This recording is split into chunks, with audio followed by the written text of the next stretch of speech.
So something I felt kind of hard to keep into perspective in a sense because they only have one other album out. Your guys, Flatbush Zombies. This Vacation in Hell was a trip to say the least.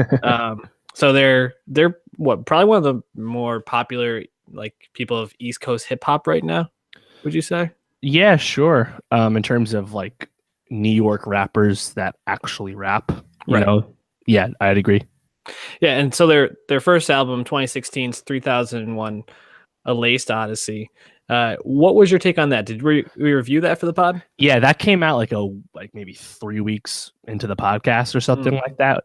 No, that was it was good. It wasn't quite as amazing as some of their mixtape material. But it was good. There's some good songs like Ascension and Bounce and stuff that play great live. I mean, Flatbush Zombies are interesting. They've been around a while because I mean they really broke out. They were featured on the song Bath Salt, which was a song on the debut ASAP Mob mixtape, Lords Never Worry. So they kind of busted on the scene in like 2012. Damn. Their first mixtape that year, Drugs Deep, with all dots on the letters. They had Thug Waffle and Face Off, do really big hot songs on the internet. And then they really grew from there with another mixtape. They did some work with the other Achievers. And then the debut album, like you said.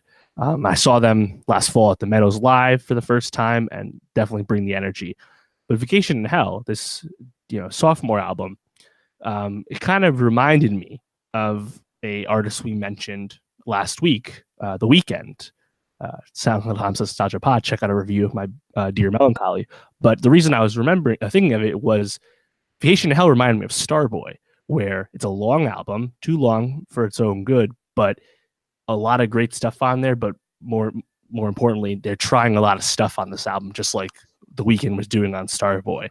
And I think they've definitely introduced at times a more commercial sound on this. I think they're like Joey Badass was open to getting a little bigger, getting a little more mainstream, which I don't, which is fine because at the end of the day, they still bring the bars, they still bring the ideas. But yeah, I really like this, and there's a lot of good songs on here.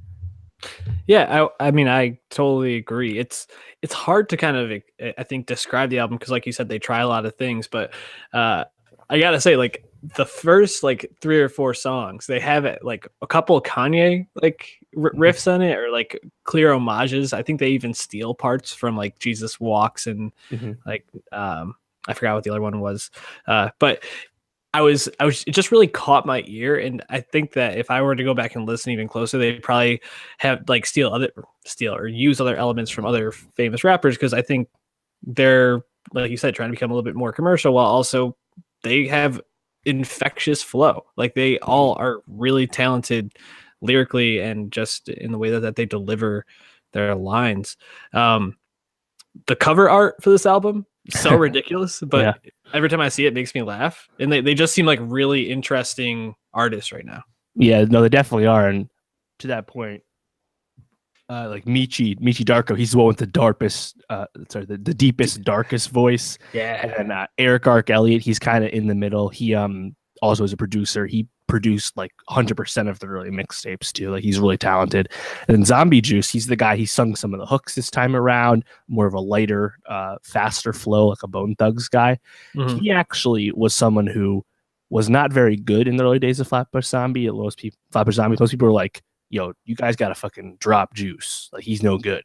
And he's come a really long way. I'm actually really happy for him because it's good to see. But the chemistry they have as people that, boys that have been together a long time, but also they're all different on the mic. I guess you could say they're kind of like Migos in that regard, where they all bring a different thing to the table. Really helps them. And, I mentioned Consciousness. Listen to one of the deeper cuts on the album, Best American. Definitely would have felt at home on Joey Badass's last album in terms of commenting on contemporary issues. And then they can just bring you a banger like Headstone, the lead single, which is on our Spotify playlist.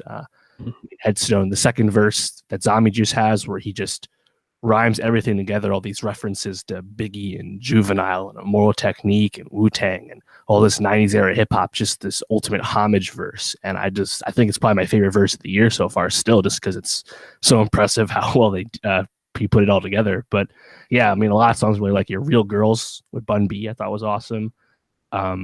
You and I, second single is good. Crown, Hell O, Facts, I thought was awesome. They kind of performed that as a flex freestyle before, with the the Migos ad lib facts, as they keep taking the pause, but Mhm.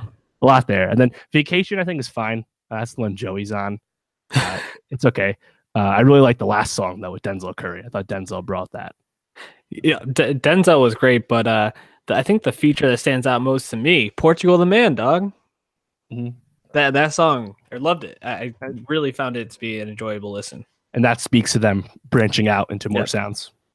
But to do it in a way that you still make a quality song, like very easy to make shit when you're trying to put Portugal the Man and Flatbush Zombies together. Yeah, and also got a shout out. They did it's called Vacation, the mini movie, where they kind of perform Vacation as well as some other songs on, it's like a long music video, but it has appearances from Lin-Manuel Miranda, Ice-T, and John Leguizamo. I thought that was very funny.